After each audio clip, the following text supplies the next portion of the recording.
Hi friends, ఈరోజు మన వీడియోలో సింహరాశి వారి గురించి తెలుసుకుందాం.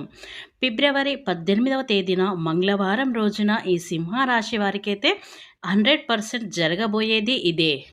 ఓం శ్రీ ఆదిశక్తి జ్యోతిష్యాలయం, గురుజీ గణపతి రాజు. ప్రేమ సమస్యలు, పెళ్లి సమస్యలు, భార్యాభర్తల గొడవలు, కుటుంబ ఆర్థిక సమస్యలు, నరదృష్టి నరఘోష సమస్యలు, సంతాన సమస్యలు, విద్య, ఉద్యోగం, వ్యాపారం. ఈ గురువుగారు చెప్పింది చెప్పినట్లు జరిగింది. నమ్మకంతో ఒకసారి కాల్ చేయండి. అన్ని విషయాలు ఫోటో చూసి ఫోన్లో స్వయంగా చెప్పబడును. వీరి ఫోన్ నెంబర్ 7989601691.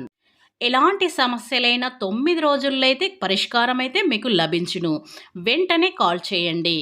ఇక వివరాలకు వెళ్తే గనక ఈ సింహరాశి వారికి ఏం జరుగుతుంది, అలాగే వీరి శుభ అశుభ ఫలితాలు ఏ విధంగా ఉండబోతున్నాయో పూర్తి అంశాలని మన ఛానల్లో స్పష్టంగా తెలుసుకుందాం.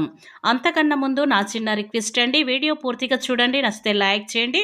అలాగే మన ఛానల్ని కొత్తగా చూసినట్లయితే సబ్స్క్రైబ్ చేసుకోవడం మర్చిపోకండి. ఇక సింహరాశి అనేది రాశి చక్రంలో 5వ రాశి. మఖ నక్షత్రం 1, 2, 3, 4 పాదాలు, ముబ్బ నక్షత్రం 1, 2, 3, 4 పాదాలు, ఉత్తరా నక్షత్రం 1వ పాదంలో జన్మించినటువంటి వ్యక్తులని సింహరాశి వారిగా పరిగణిస్తూ ఉంటారు. ఈ రాశి అధిపతి వచ్చి సూర్య భగవానుడు.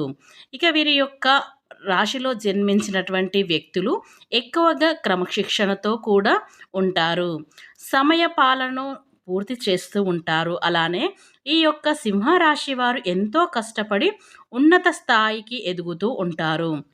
ఎంతో కష్టపడి ఉన్నత స్థాయికి ఎదిగినా సరే ఇంకా ఇంకా ఉన్నత స్థాయికి ఎదగాలి అనే తపనతో వీరు నిరంతరం కృషి చేస్తూ కష్టపడుతూ సుఖవంతమైనటువంటి జీవితానికి దూరంగా ఉంటారని చెప్పుకోవచ్చు. అలాగే ఈ సింహరాశి వారు దాన ధర్మాలు ఎక్కువగా చేస్తూ ఉంటారు.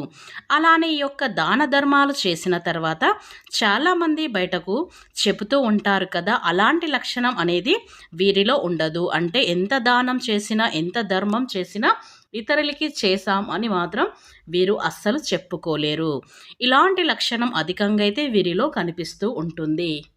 ఇక వీరు దాన ధర్మము చేశాను అని, ఇది చేశాను అది చేశాను అనేటువంటి ప్రచారం అనేది చేసుకోరు. ఈ యొక్క సింహరాశి వారు వీరు చాలా గంభీరంగా ఉంటారు. అయినప్పటికీ క్రమశిక్షణతో ఉంటారు. ఎక్కడ ఎలా నడుచుకోవాలి వీరికి బాగా తెలుసు. ఇతరులని అతి త్వరగా కలుపుకో ఉంటారు. ఎవరిని కూడా దూరం చేయాలని చూడరు. అలాగే వీరు చాలా గంభీరంగా ఉన్నప్పటికీ కూడా చాలా సున్నితమైనటువంటి మనసు కలిగినటువంటి ఈ సింహరాశి వారు.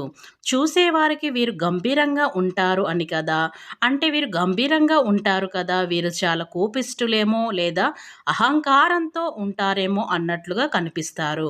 కానీ అలా ఎప్పటి కూడా ఈ యొక్క సింహరాశి వారు ఉండరు అని చెప్పుకోవచ్చు. ఇకపోతే ఈ సింహరాశి వారికైతే ఫిబ్రవరి 18వ తేదీన మంగళవారం రోజున ఏం జరుగుతుందో ఇప్పుడు తెలుసుకుందాం. ఇక ఈ సింహరాశి వారికి ఈ రోజున విశేషమైన శుభకాలం అయితే నడుస్తుంది. ఇంతటి గొప్ప సమయం రావటానికి మళ్ళీ చాలా కాలం అయితే వీరికి పడుతుంది. కనుక ఈ సమయాన్ని మంచి పనుల కోసం వినియోగిస్తూ అభివృద్ధి సాధించండి. భవిష్యత్తుకు సంబంధించిన కీలకమైన నిర్ణయాలు తీసుకుంటారు. ప్రారంభించిన పనుల్లో ఇబ్బందులను అధిగమిస్తారు. మీ ప్రతిభ పనితీరును ప్రశంసలైతే లభిస్తాయి. కనుక ఈ సింహరాశి వారికి అయితే ఈ రోజున చాలా అనుకూలంగా ఉందని చెప్పుకోవచ్చు. ఇలాంటి సమయం అనేది మళ్ళీ వీరికి రాదు. కనుక మీ యొక్క పనులు చేతిలో ఉన్నటువంటి పనులు పూర్తి చేయండి చాలు.